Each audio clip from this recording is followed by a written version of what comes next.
살아가면서 경험하는 잡다한 모든 것에서 진리를 찾습니다. 함께 모여 떠들다 보면 뭔가 나오겠지요. 하나님 앞에서 떠드는 사람들, 떠람대오 시작합니다.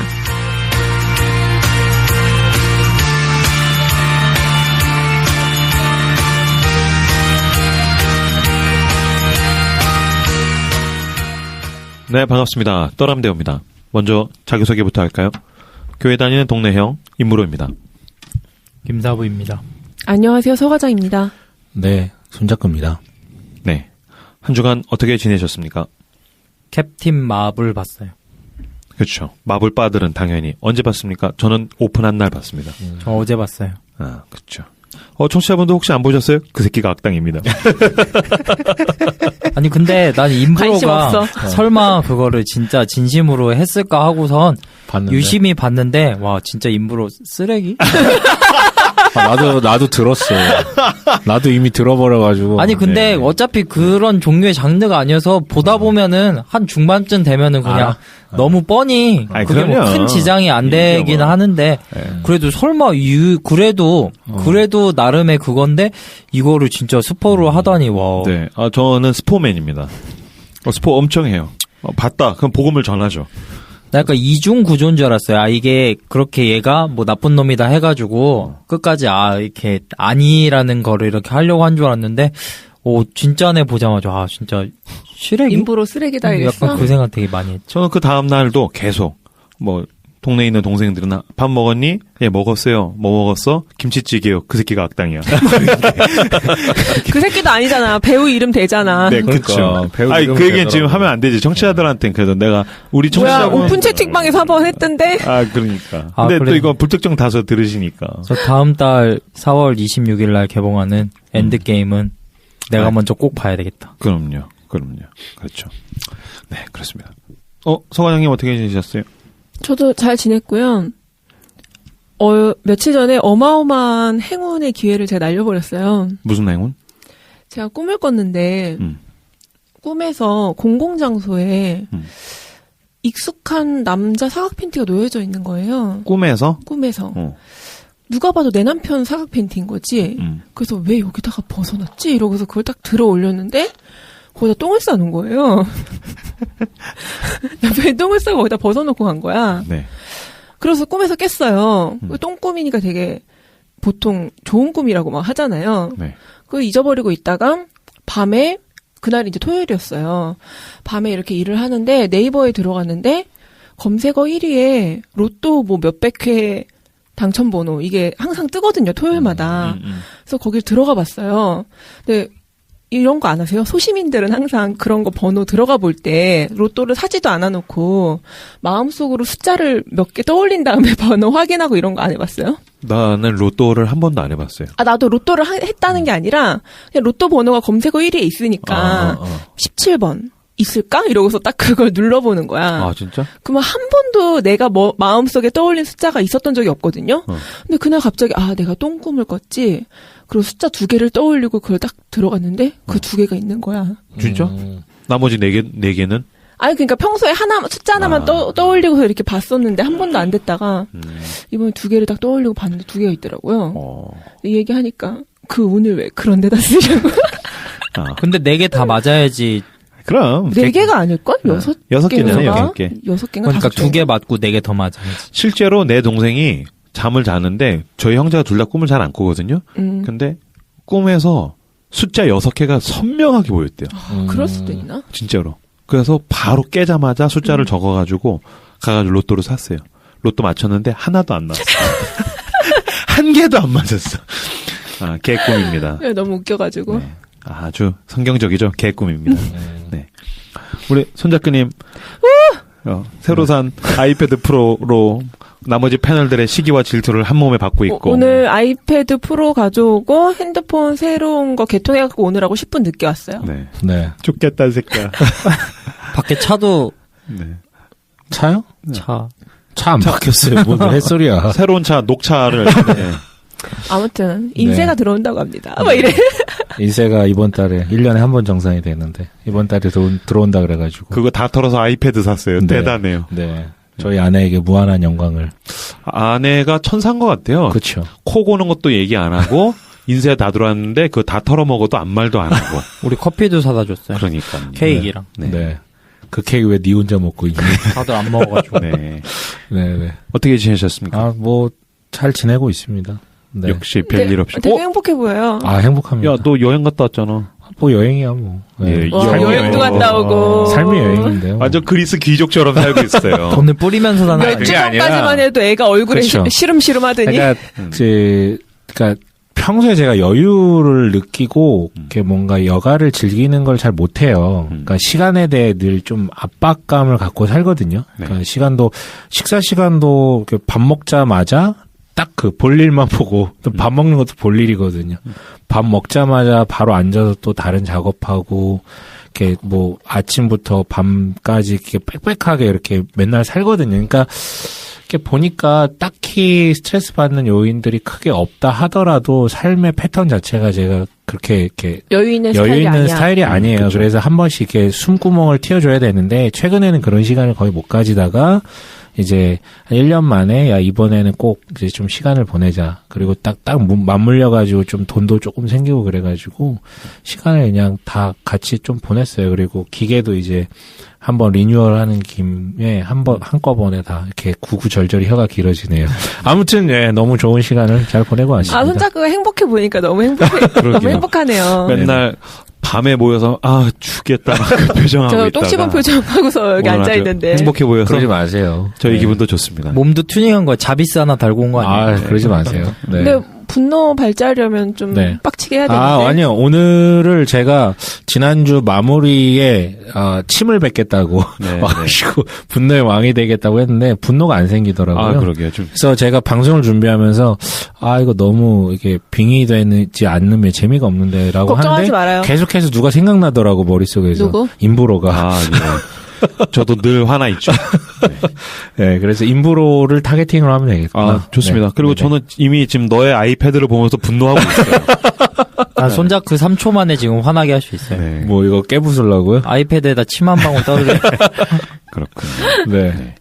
뭐 저는 이번 주 뭐 별일 없이 뭐 무슨 짤을 재밌게 봤는데 그 사바하라는 영화 그게 딱 떠오르면서 그 글씨가 극장에서 사바하 나왔는데 앞자리에서 누가 꿍따리 사바라 그랬다고. 재미없군요. 댓글 읽어주시죠. 베레베레베님, 김사부님의 독촉에 댓글 남깁니다. 떠람대오 넘나 좋아요. 직장인 특집 해주세요. 오픈 방송도 한번 해주세요. 네 분 모두 아프지 마시고 영육이 강건하시기를. 네. 댓글이 안 달렸더니 이거를 모르신 분들이 계시겠지만 오픈 채팅방에서 나 진짜 아니요. 뭐요? 아니 우리가 한동안 이제 댓글이 잘 안 달렸지 않습니까? 그랬더니 오픈 채팅방에서 우리 김사부님이 댓글을 달아라 엄청난 꼰대 짓을 해서 사람들이 무수하게 댓글을 달아주셨죠. 나 같으면 안 달 것 같아. 그러니까. 그렇게 하면 나는 보면서 그거 그렇게 구걸하는데 댓글 달아주시는 거 보고 진짜 착한 분들이 많다 세상에. 우리 청취자분들이 착해요. 그러니까 나는 그렇게 구걸하면 절대 더 안 될 것 같은데. 근데 제 구걸의 효과를 서 과장님이 봤잖아요. 뭐 그런가 보죠. 네. 고맙습니다. 전 진짜 앵벌이 하듯이. 네. 어쨌든 이래저래 감사합니다. 네. 네. 또 서 과장. 김사부님 독촉에 댓글 답니다. 특히 감정편에서 김사부님의 강점이 잘 드러나는 것 같아요. 항상 수고 많으세요. 더 좋은 방송 부탁드립니다. 김사부의 찡찡에 대해서 응답해 주셔서 서 과장님 감사합니다. 옛다 이러고 하나 달아줬습니다. 3분의 3. 이걸 뭐라고 읽어야 되지, 뒤에를? 33RDS? 33번째. 이번 에피소드를 들으면서 나는 어떤 유형의 사람이고 부모님과의 관계는 어땠는지에 대해 돌아볼 수 있어서 좋았던 것 같아요. 또 특정 유형을 들으면 떠오르는 사람들이 있었는데 걔네는 이래서 그랬구나 하고 조금은 이해도 해볼 수 있었던 것 같아요. 이건 조금 다른 얘기지만 감정편은 좋은데 조금 더 성경적 관점에 대한 에피소드가 나오면 좋겠어요. 그게 떠람대오의 강점이라고 생각하고 그만큼 많은 사람들이 원하는 컨텐츠가 아닐까 생각합니다. 물론 그게 아니더라도 이제는 네 분의 담소를 듣는 것이 습관처럼 굳어져 버리기도 했지만요. 처음 남기는 댓글이라 조금 길어졌습니다. 꼭 읽어주셔야 돼요. 김사부님. 저랑 한 약속 잊지 않으셨죠? 네, 잊지 않았습니다. 무슨 약속이었죠? 댓글 달면 읽어드린다고. 아, 댓글 달면 읽어준다고? 네. 네, 댓글 달아주셔서 감사합니다. 개인적으로 아시는 분이에요? 아니요, 몰라요. 존꾸님. 안녕하세요. 떠람대로 애청하는 사람 중 한 명입니다. 단톡방에서 김사부님의 댓글을 향한 외침을 외면할 수 없어 남깁니다. 크크. 지금 나쁜 감정은 나쁜 게 아니다까지 들었는데요. 듣다가 어머 맞아 확 공감이 갔어요. 제가 어릴 때 엘리베이터를 탔는데 그냥 느낌이 쎄해서 비상벨 버튼에 손을 갖다 대고 가만히 있었는데요. 갑자기 엘리베이터가 멈추고 안이 깜깜해졌었거든요. 그래서 바로 손을 대고 있었던 비상벨을 누르고 무사히 구출되었던 기억이 있어요. 임브로님의 엘베가 열릴 때 킬러 이야기, 서과장님의 딜을 조심하는 이야기 다 너무 공감되고 지식도 쌓이고 재밌게 듣고 있습니다. 늘 제 감정이 너무 풍부해서 감정에 대해 궁금했었는데 이번 심리에서 감정편 너무 좋아요. 얼른 끝까지 다 듣고 싶어요. 댓글을 쓰는 거에 대해 글을 잘 못 써 부담스러웠는데 쓰다 보니 별거 아니네요. 댓글 자주 쓰러 오겠습니다. 떠람대호 화이팅. 이런 귀한 방송 매주 올려주셔서 너무 고맙습니다. 꿈누님. 분명 서과장은 스스로 힘든 한 주였다는데 왜 서과장의 발제는 늘 성공적일까? 계속 읽어주시죠. 그는 철학자이기 때문에. 필로소퍼 서. 네. 그는 스스로 오래 고민하는 것으로 보이는 주제를 발제한다. 그 스스로에게서 나오는 내공 때문에 주위 사람들의 자연스러운 반응을 이끌어낸다. 그가 홀로 씨름하고 깊이 고민했던 내용이기 때문이다. 이번에도 좋은 주제에 깊이 공감하고 감탄하며 갑니다. 서과장, 이사하시느라 수고 많으셨습니다. 그래서 제가 거기 댓글에 너 서과장이지. 저는 댓글 하나 더 달고 싶었어요, 사실. 뭐라고요? 너 서과장 남편. 서과장 남편이죠. 어쨌든 친인척인 걸로. 네. 말투는 남자였어요. 아, 네, 그렇죠. 말투는 남자였어요. 네. 제가 댓글 읽는 담당이잖아요. 네. 여태까지 무수한 댓글을 읽은 것 중에서 네. 가장 진중한 댓글이었어요. 그렇죠. 네. 어떻게 생각하시나요, 우리 서철학님, 필로소퍼. 서필로님? 아유, 이거 뭐 알랭드 보통이 대단하구나 이런 생각을 했습니다. 야, 겸손하기까지. 근데 우리가 이제 감정을 굉장히 개인적이고 사소한 것으로부터 심리적인 것으로부터 좀 역사 철학적인 감정의 영역까지 좀 이야기를 나누다 보니까 어쨌든 반응들이 좋은 것 같아요. 왜냐면 흔히 이야기하는 감정에 대한 내용보다는 좀 더 거시적인 부분들을 이야기해 주니까 제 주변에서도 좋았다고 얘기들 하더라고요. 근데 보통의 책 불안을 모르는 사람들이 생각보다 많더라고요. 근데 그 책 저도 처음에 읽었을 때 불안에 대해서 너무 탁월한 그거여가지고 그런 충격을 받았었던 걸로 청취자분들이 우리 서필로님을 통하여서 같이 얻으신 것 같아요. 그러게요. 네. 축하드립니다. 후원 및 광고. 네, 팟빵 떠람대호 댓글 게시판에 방송 후기를 달아주시면 매주 목요일에 3분을 선정해서 선물을 보내드리고 있습니다. 하나님의 마음, 착한 마음을 전하는 컨베이지에서 향초를, 너를 변하게 해줄게 요거트맨 종로 서적점에서 시그니처 2인 이용권을, 말씀의 기업 메디마인에서 천연 순식물성 마스크팩을 보내드립니다. 팟빵 떠람대호 공지 게시판에서 후원에 참여하실 수 있는 방법을 확인하실 수 있습니다. 이번에는 그레이스 전령님, 김연옥님, 볼맨님께서 후원계좌 입금해주셨고요. KT1204님께서 불안편에, 영뚜뚜 빵빵님께서 축구편에 에피소드 후원해주셨습니다. 네. 서철학자님, 생각이 많아서 혀가 꼬이나요? 그게 잘 안 풀리네요, 혀가. 네, 그럴 때가 있죠. 네, 지금 감정편 4번째 시간입니다. 지난주에 불안. 그래서 진짜 감정도 불안했고 내용도 불안해서 다뤘는데 오늘은 분노를 하면서 다른 사람들은 분노했는데 그 어느 때보다 평안한 표정을 하시고 우리 손 작가님. 네, 오늘 그 분노라는 감정을 주제로 좀 나누고 싶습니다. 네. 네. 화 잘 내세요? 저는 굉장히 많이 버럭쟁이. 분노하는 편입니다. 어떤 상황에서 어떨 때? 저와 관련된 일에 대해서도 분노를 잘하고 심지어 남의 일에 대해서도 괜히 오지랖을 떨어서 근데 우리 같이 하면서 분노하고. 인보로 화내는 거 못 본 것 같아요. 그쵸. 참는 거죠. 참았겠죠. 근데 뭐 여기서야 뭐 화낼 일이 없었나? 지인들한테서는 이렇게 어떤 역할적인 부분을 할 때는 딱히 분노하지는 않는 편이에요. 근데 너 어디 식당 가서 맛없고 이러면? 아니, 그때 화낸다 그랬잖아. 그런 것도 그렇고 뭐 예를 들면 내 앞에서 아저씨가 계산을 하는데 젊은 청년한테 반말을 해요. 그렇죠. 갑자기 빡쳐요. 그렇죠. 맞아요. 그러면 그 아줌마나 학생은 가만히 있는데 제가 혼자 빡쳐가지고 시비 붙어서 따라오라고 막. 아, 얘기를 근데 표출을 해요? 네. 아저씨 왜 반말해요? 막 그러면서 이게. 그래서 그러다 보면 그럼 그런 분들은 대부분 버럭하거든요. 그렇죠. 그럼 전 더 크게 버럭하고. 그러다 이제 그 입에서 욕이 나오는 순간 이제 봉인이 해제돼서 막 소리 지르고 막 뭐 그런 편이에요. 저는. 그럼 이제 아내와 두 딸은 또 저러는군. 그쵸. 두려워 떨고 있고. 아, 애들이 있어도 그래요? 근데 그게 이제 아킬레스건이에요. 애가 있으면 이렇게 좀 지나가게 되는 게 있어요. 네. 예전에는 이제 안에 있을 때에도 막 하고 그랬는데 애 앞에서는 잘 못하겠더라고요. 근데 또 생각해보면 이 갑자기 이게 제 고해성사가 되었죠. 그러다 언젠가 SNS에 올라오는 거 아니에요? 그렇죠. 그럴 수도 있어요. 남봉꾼 영상 이러면서. 네. 얼마 전에는 병원에서도 시비가 붙어가지고. 병원에서요? 네. 병원에서 웬 아저씨가 라운지에서 계속 중얼중얼거리면서 소리를 지르고 있더라고요. 그래서 왜 소리를 지르십니까? 근데 넌 뭐야? 그래서 뭐긴 뭐겠어. 막 그러면서 이제 가가지고. 진짜로? 진짜로 그래서 간호사들 와서 저 끌고 나갔어요. 이따가 제가 하나 테스트를 할 거예요. 네. 분노 조절 장애 테스트. 그 리스트를 몇 개 얘기할 건데. 딩동댕. 몇 개가 나오는지 한번 네, 테스트를 알겠습니다. 해보시면 좋을 것 같아요. 네. 아, 그러면 꼭 그런 상황에서만 분노를 하세요? 아니면 또 이렇게 좀 자주? 저는 뭐 집에서도 하고. 아, 그래요? 네. 그래서 늘 후회하고 그런 스타일이에요. 아, 집에서 욱해요? 네. 집에서 화를 내고. 그래요. 좀 많이 아니 조금씩 좋아지고 있는데. 그러니까 화를 낸다는 건 이제 표출한다는 거죠. 그렇죠. 밖으로. 그렇죠. 그렇죠. 서 과장은 어때요? 뭐 화날 때 있죠. 많이 나요? 응. 아, 그래.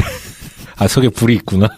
철학은 불에서 나오죠. 자주 나냐고 물어본 거예요. 네. 아, 자주는 아닌데 그냥 나는 마땅히 내가 화가 날 때 화를 낸다. 화를 내는 사람은요, 그 사람이 이렇게, 실제로 화를 내든 안 내든, 이렇게 큰 소리를 낼 때, 그 톤을 들으면 아는데, 서과장은 100%예요. 아, 야씨! 뭐 이럴 때 있잖아요. 얘 화를 좀 내는 애구나. 그게 하루아침에 나오지 않거든요. 그런 것들. 겉으로 표출해요? 때에 따라 좀 다른 것 같아요. 그래요? 근데 나라는 사람을 만약에 누가 관찰하고 있다라면은, 화를 표출하는 형은 아닌 것 같아요. 아, 진짜? 그렇군요. 삭혀, 그러면? 김사부는? 저는 화를 잘 낼 줄 몰라요. 얘는 화낼 줄 모를 것 같아요. 화가 안 나는 거예요? 아니면? 아니, 화가 나는데, 이 화라는 감정을 어떻게 발화시키는 게 좋은지, 그거를 잘 몰라요. 그래서 화가 나면은 잘 주체가 안 돼요. 그럼 어떻게 해요? 그럼 어떻게 해요? 삐져? 아니, 그렇진 않고, 저도 내면으로 들어가기는 하는데, 이걸 어떻게 표출시킬까 하다가, 그냥 뭐, 안에서는 계속 뺑글뺑글 도는데, 그거를 어떻게 밖으로 잘 하는 사람들은 깨끗하게 뭐 이렇게 샤우팅을 하든지 인브로처럼 이렇게 할 텐데, 나는 그냥 안으로 되게 꿍시렁꿍시렁 거리면서, 그러다가 산화되거나, 아니면 쌓여 있거나, 어딘가 마음속 깊은 서랍 두 번째 정도에 쌓아놓거나. 표현해야 돼. 안 그러면 안 걸려. 근데 이렇게 인보로 같이 화를 내는 건 오히려 쉬운 것 같아. 그러니까 모르는 사람인데 불쾌했을 때. 저도 그럴 때는 표출하는 형이거든요. 근데 이제 관계가 있거나. 관계 속에서 화가 날 때는 부글부글 하는 편이에요. 관계가 있어도 화를 내요? 그러니까 하긴 집에서 화를 낸다 그런 그렇죠. 거 보면. 네. 그러니까 관계가 있어도 화를 내는 것 같아요. 네. 그래서 저는 막 냅니다. 정말 막 사는구나. 네. 내일이 없어요. 네, 내일이 없구나. 전 친구가 없어요. 네. 제가 그냥 한번 다 물어봤는데 제가 분노라는 뭐 화라는 표현이라든가 분노라는 표현이니까 동일한 의미라서요. 그렇죠. 뭐 이렇게 섞어서 쓸 건데 그냥 분노라고 이제 통칭 얘기를 할게요. 근데 이제 저는 개인적으로 화를 표출을 하지는 않아요. 뭐 아시겠지만 짜증은 내도 표출을 하지 않는 스타일이고 저는 그게 저의 어떤 장점이라고 생각을 했거든요. 너 왜 웃니? 벌써 약간 입꼬리가 살짝 올라가는데 특유의 비웃는 어떤 왜 웃어도 왜 웃어도 예. 난 왜 웃는지 알겠는데 그래요. 근데 생각해 보니까 이제 어렸을 때부터 제가 화내지 말자는 다짐을 되게 자주 했던 것 같아요. 화를 내지 말자. 왜냐하면 그 화내는 모습이 너무 꼴보기 싫었거든요. 특히 이제 저희 아버지가 약간 다혈질적인 기질이 있으셔가지고 화를 버럭 내실 때가 있어요. 가족들한테. 그게 너무 싫었어요. 너무 싫었고 또 주변에 보면은 은근히 제 주변에 화를 너무 잘 내는 애들이 많은 거예요. 그걸 보면 너무 꼴보기 싫은 거. 너무 인브로 옆에서 있어서 정말 죄송하지만 좀 추해 보였고 그 어떤 막 그게 옆에 있는 사람들 인브로한테 사과해요. 왜냐면 사과를 해야지. 네. 아니야, 나 괜찮아. 그럼 다행이고요. 추해. 좀 추해 보였어요, 그런 것. 그리고 막 관계 깨지는 게 너무 싫었고. 그래서 이제 분노라는 것의 결과는 늘 좋지 않다라는 결론과, 그리고 이제 누군가 척지고 싶지 않다라는 제 성향인지 모르겠지만, 그런 것 때문에 화를 안 냈고, 화를 내지 않다 보니까 이제 나는 화가 없구나, 화를 안 내는구나, 그런 사람이구나라고 생각을 했는데, 이제 제가 저번에 애니어그램 잠깐 소개할 때 말씀을 드렸지만, 갑자기 꺼졌어, 아이패드가. 아까도 그랬는데 이거 고장난 것 같아. 화난다 이제.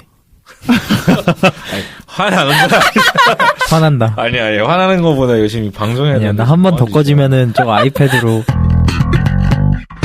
근데 반전이 뭐냐면 저는 늘 화가 났던 사람이라는 거를 이제 깨닫게 된 것이죠. 그러니까 화를 표출을 안 했을 뿐이지 늘 화가 나 있었던 거예요.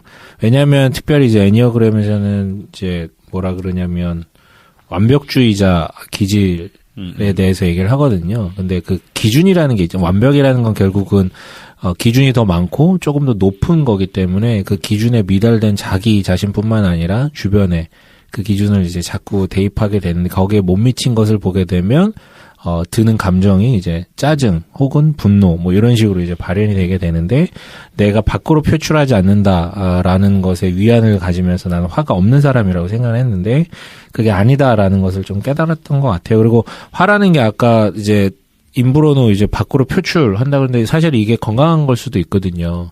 쌓아놓지 않는다라는 거니까. 근데 아까도 얘기했지만 김사부 같은 경우에 저도 살짝 그런 경향성이 있는데 밖으로 표출을 하지를 않지만 화가 사라지는 건 아니거든요. 없는 건 아니거든요. 분노라는 것은 기본 감정이기 때문에 누구나 다 이 분노 감정 속에 있을 수밖에 없는데 어떤 사람은 겉으로 많이 표출하기 때문에 저 사람 화가 많구나.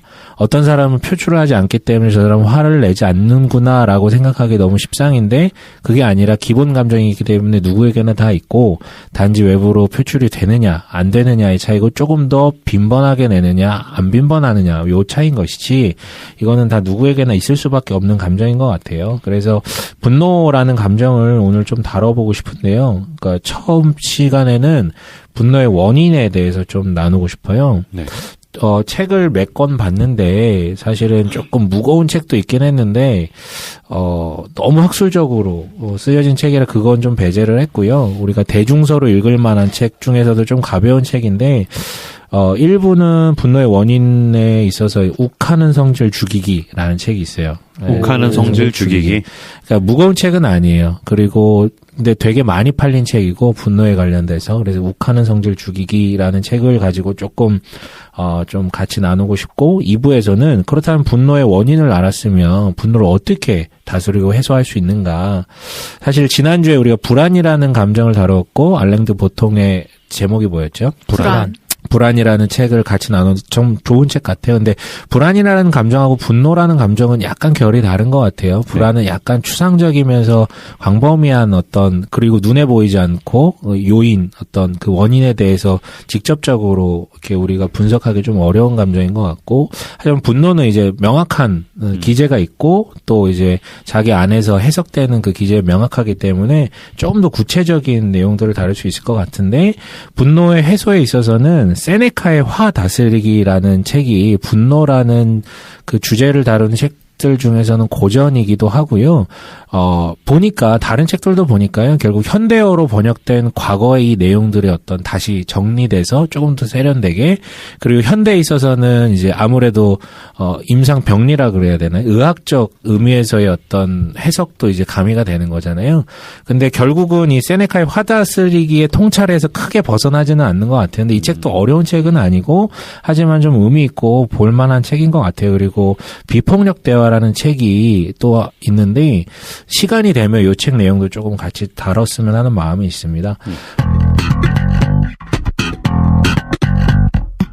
분노의 정의는요, 학술 용어로는 자신의 욕구 실현이 저지당하거나 어떤 일을 강요당했을 때 이에 저항하기 위해 생기는 부정적인 정서 상태를 의미해요. 근데 이 분노라는 감정은 아시겠지만 기독교를 포함한 대부분의 종교에서 가장 극단적으로 악한 게 좀 표현되는 감정 중에 하나예요.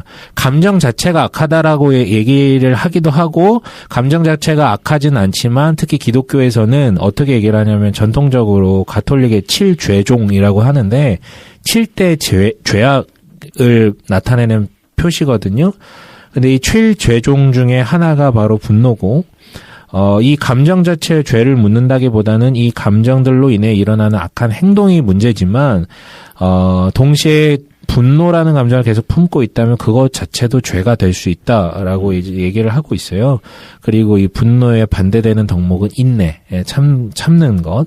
불교에서도 깨달음의 장애가 되는, 그러니까 깨달아야 되는 거잖아요. 이 어떤 번뇌 속에서, 고통 속에서 이게 탈출하기 위해서는 깨달음이라는 게 필요한데, 깨달음의 장애가 되는 근본적인 세 가지 번뇌를 탐욕, 진해, 우치, 이렇게 삼독이라고 해요. 독 알죠? 독. 나쁜 거.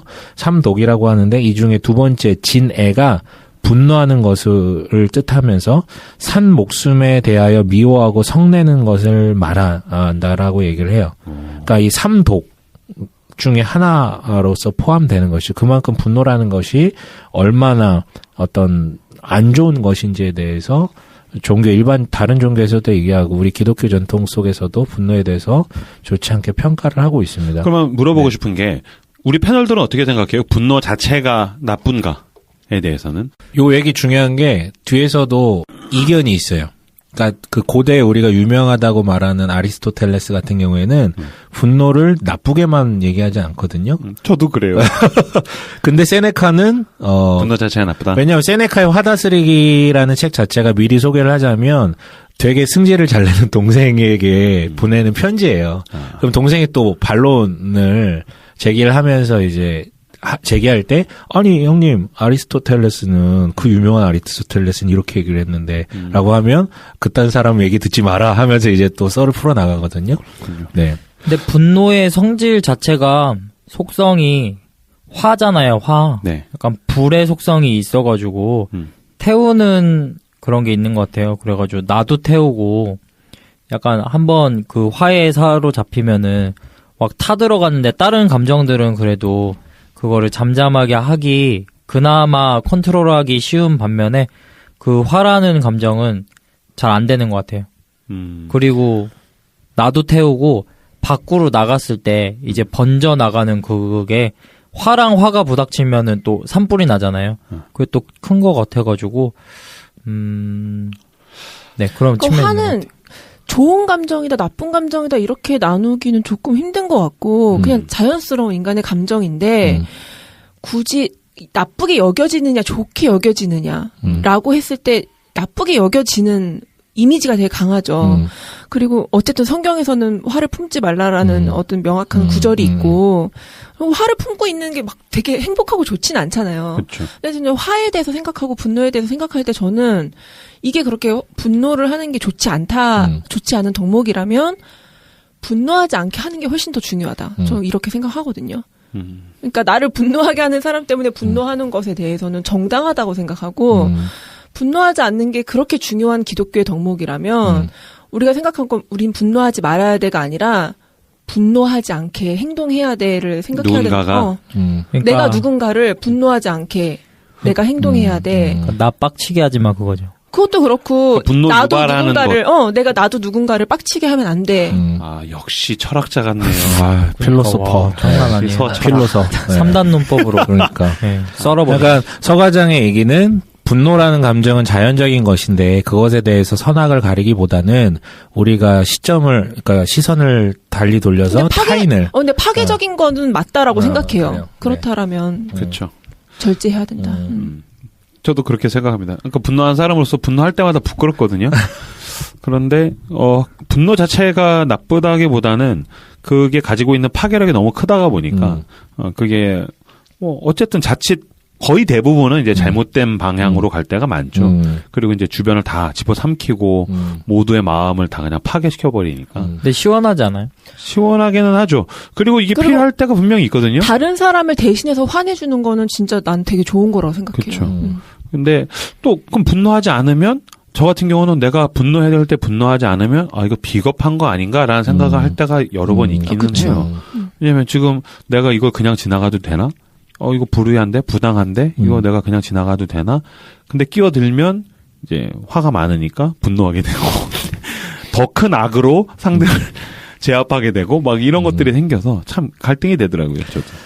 이 부분은 사실은 명확하게 정리하기가 좀 어렵긴 한데 한번 이 방송을 들으면서 한번 고민해 보셨으면 좋겠어요. 그러니까요. 분노는 태생적인 감정일 수 있는데 성경을 뿐만 아니라 고대의 모든 지혜들, 종교들은 분노에 대해서 굉장히 악하게 얘기를 하는 경향성이 많거든요. 동시에 분노가 필요한 영역이 있는 것 같지만 분노에 사로잡히면 사실은 아무것도 보이지 않고, 그리고 분노가 나쁜 게 뭐냐면 본인도 가장, 그러니까 그러니까 뒤에서도 나오는데 모든 감정을 잡아먹는 가장 최강의 파워를 갖고 있는 감정이에요. 분노라는 그렇죠. 게. 예. 심지어 사랑마저도 잡아먹고 사랑을 했던 사람도 분노에 휩싸이면 그 사람을 죽일 수도 있다라는 거죠. 그렇죠. 눈이 안 보이니까. 하지만 이제 분노가 또 필요한 어떤 공의의 영역도 좀 있는 것 같고. 그렇죠. 근데 한번 이제 이렇게 한번 들어보시면서 고민해 보셨으면 하는 마음이 있어요. 네. 분노의 원인에 대해서 잠깐 얘기를 해보자면 우선은 약간 좀 극단적인 얘기를 좀 할게요. 그러니까 소위 말해서 장애라고 불릴 수 있는 영역이라든가 그러니까 우리가 어떻게 컨트롤할 수 없는 태생적인 영역들이 좀 있는 것 같아요. 이거는 이제 아무래도 의학이 발달하면서 최신의 어떤 의학 기술이라든가 연구 결과를 통해서 도출된 거겠죠. 어린이나 청소년은 어른보다 화를 참습니까? 못 참습니까? 못 참죠. 근데 이게 이유가 있더라고요. 왜냐하면 뇌에서 충동적으로 일어나는 화를 조절하도록 관장하는 부분이 늦게 발달하기 때문이며 완전히 발달할 때까지는 길게는 25년이 걸린대요. 네, 25년이 걸린대요. 길게는. 그래서 10대들이 그렇게 빡치면. 그러니까 그게 비정상적인 게 아니라 인간의 어떤 삶의 성장 과정 중에 어쩔 수 없이 있는 건데 그러니까 이미 25년이 지나가지고 뇌가 굳어진 어른의 입장으로 보면서 쟤는 왜 이렇게 감정 조절을 못하지? 이렇게 이제 판단하는 것은 조금 쉽지 않은 것 같아요. 그러니까 미숙한 것들이라고 하는 거죠. 네, 우리 이마 쪽에 위치한 전전두엽은 폭력적인 충동을 막거나 성질을 버럭 내지 않고 넘어갈 수 있도록 대안을 찾는다거나 다른 사람의 감정 혹은 권리에 대해 윤리적인 측면에서 고려하도록 해주는데 이게 들성장에서 그래서 인부로도 아직도 성장기여서 얼마나 더 커야 되나요? 전전두엽이 아직 더 나와야 된다라는. 네. 그래서 모자 쓰고 있는 거 아니야? 그렇군요. 그래서 늘 모자를 쓰는 걸 좋아하고 온도를 좀 뒷필라고. 그렇죠. 아무튼 그리고 뇌에서 감정을 조절하는 부분인 변연계 예전에 우리 감정 특집할 때 잠깐 나왔던 부분인데 이게 부분적으로 손상된다면 성장 발달과 관계없이 늘 평생 문제를 겪을 수 있는 경향성이 있다라는 거예요. 사실 뇌에는 감정만 조절하는 것을 전담으로 하는 부분은 없대요. 그러니까 뇌내 변연계 방금 얘기를 했지만 여기는 감정 조절 센터 역할을 하는 것뿐이지 뇌의 어떤 전반적인 곳에서 다 감정 조절에 연관이 돼 있기 때문에 감정에 휘둘리지 않고 감정을 통제하며 살기 위해서는 뇌의 모든 부위가 잘 작동해야 된다라고 얘기를 합니다. 그래서 뭐 사고라든가 뭐 이런 것들로 인해서 뇌에 문제가 있으면 분노를 절제하기가 원래 어려울 수 있다. 그리고 되게 재밌는 거는 전 세계 인구의 10% 정도는 세로토닌이라는 호르몬이 일반 성인의 필요량보다 적게 배출된대요. 유전적으로.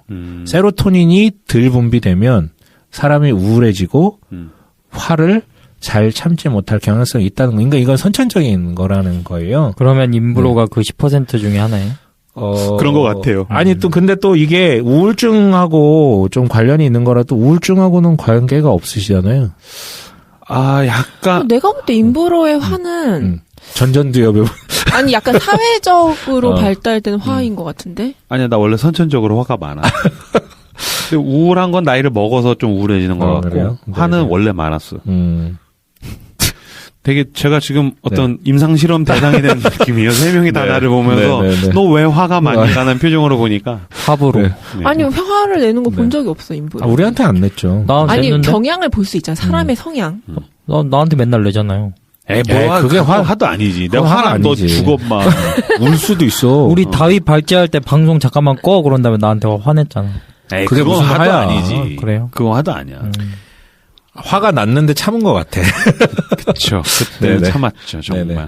아무튼 그리고 이제 세로토닌 얘기를 했는데 반면에 이제 도파민이라는 신경 전달 물질이 너무 또 많아질 경우에는 욱하는 성질을 촉발시킨다라고 얘기를 하더라고요.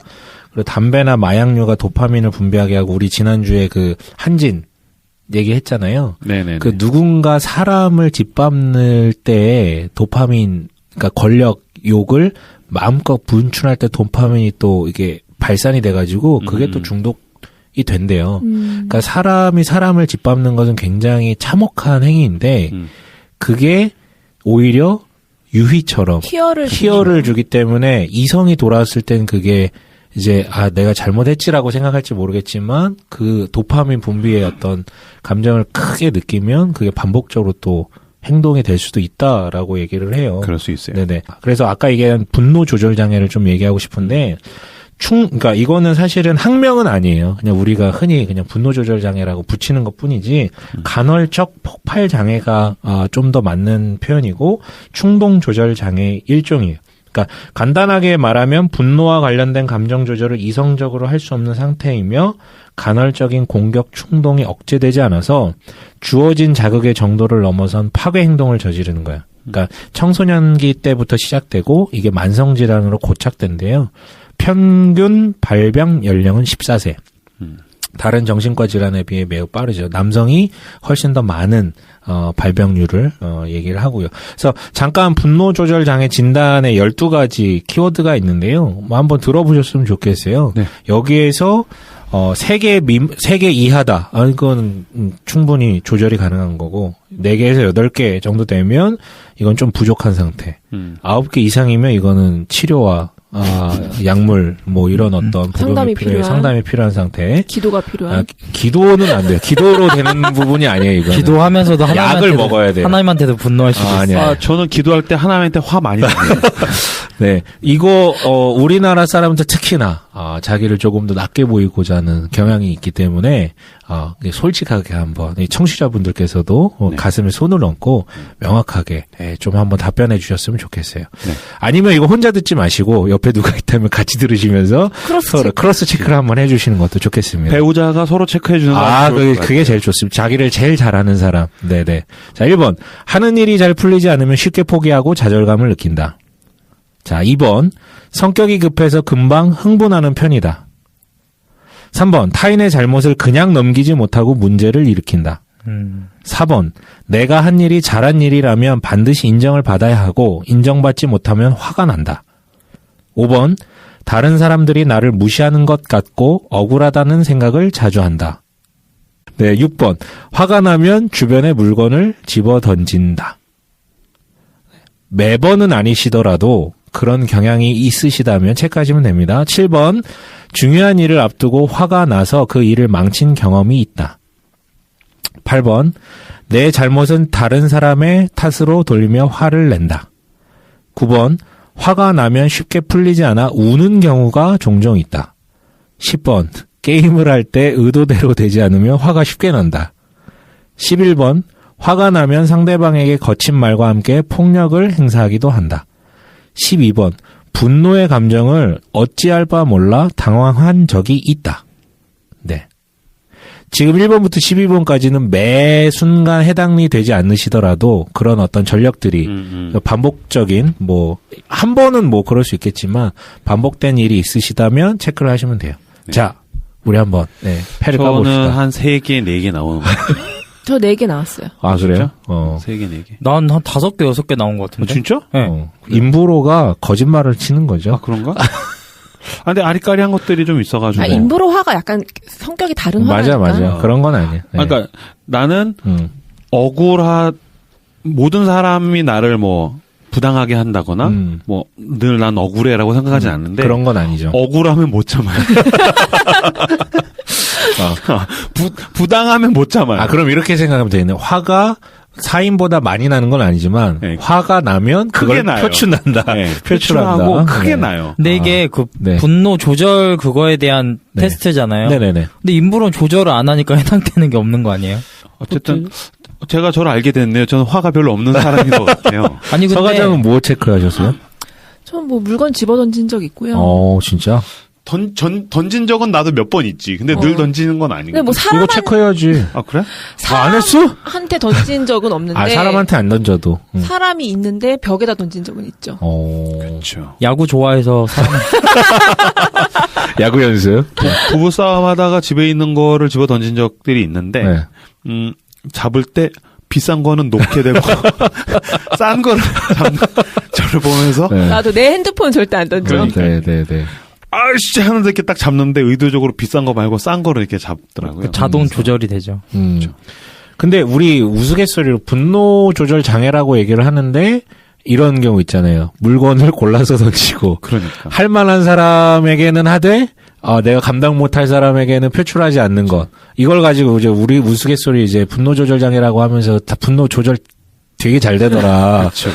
그거는 그래가지고 이게 좀 오해가 많이 생기는데 지배인 나와. 근데 마동석이 나오면 참죠. 갑자기 겸손해져. 잘 먹었습니다. 잘 먹었습니다. 저도 얼마 전에 운전하는데 앞에서 운전 너무 그쵸. 그지같이 하는 거예요. 그래가지고 너무 열받아가지고 제가 한 번도 차를 세운 적이 없었는데 한 번 세웠어요. 얼굴이나 보자고 딱 세웠는데 팔이 딱 나왔는데 문신이랑 진짜 팔이 이따만한 거예요. 그래가지고 깜빡 켜고 빨리 도망갔어요.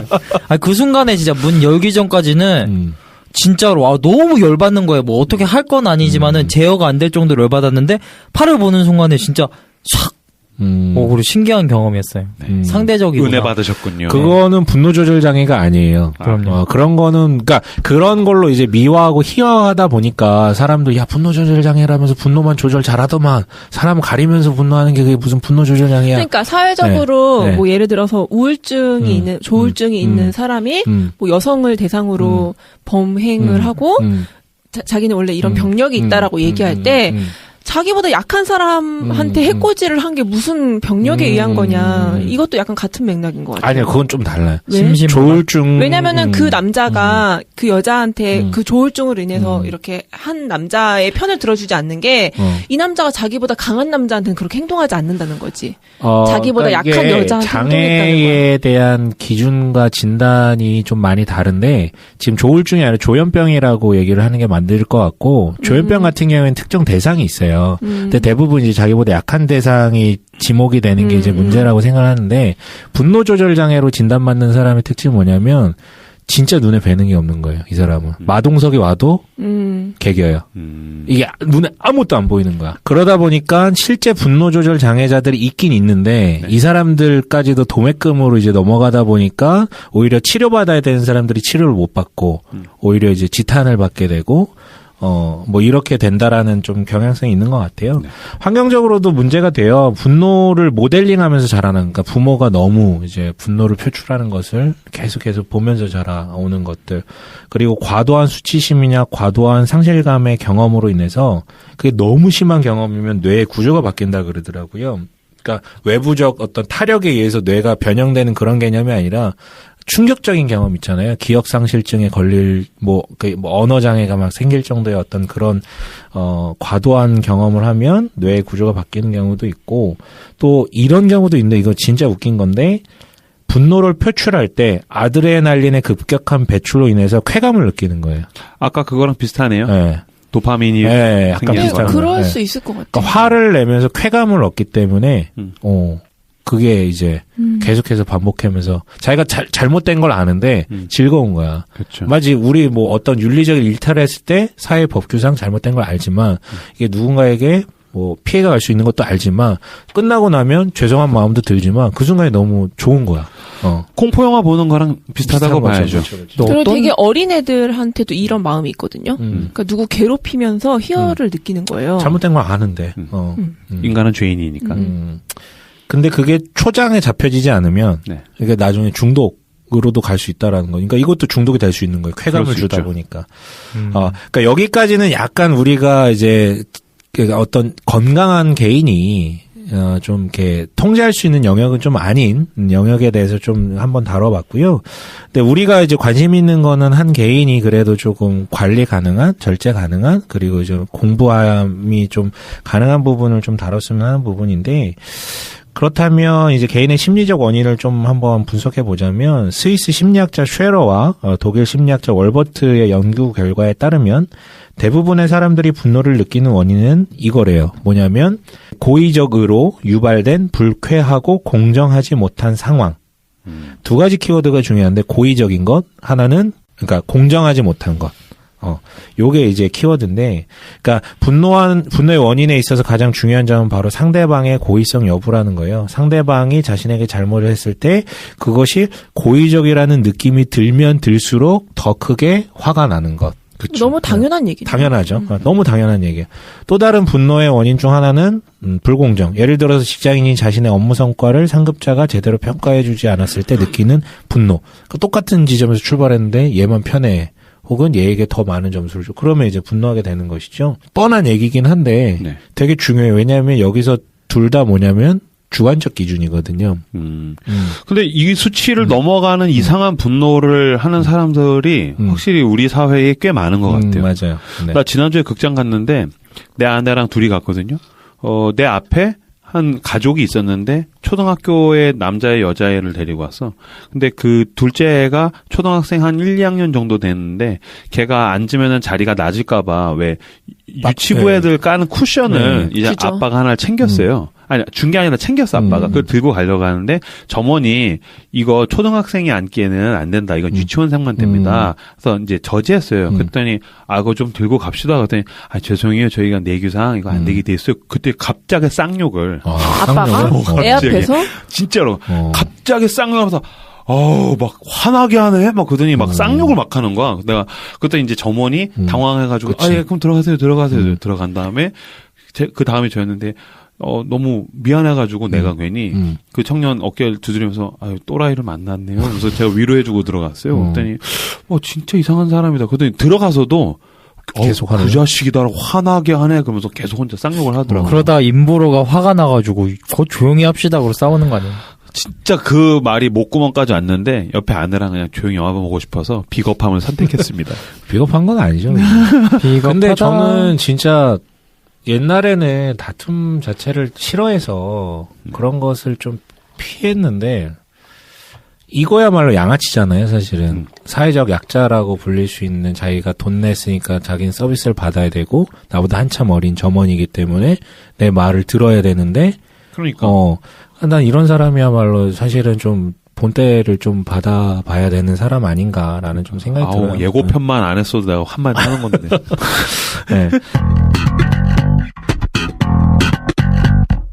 그러니까 욱하는 성질 죽이기 책 얘기를 조금 해볼게요. 여기서는 분노의 원인을 4가지 정도로 이제 얘기를 하는데 첫 번째는 생존성 분노예요. 그러니까 아까는 이제 심리적인 부분을 좀 얘기했는데 생존성 분노는 뭐냐면 자신이 육체적으로 위험한 상황에 처했을 때 살아남기 위한 대응책으로 발생하는 분노. 그러니까 생존을 위한 본능이라는 것이죠. 신체의 안전을 지키기 위해서.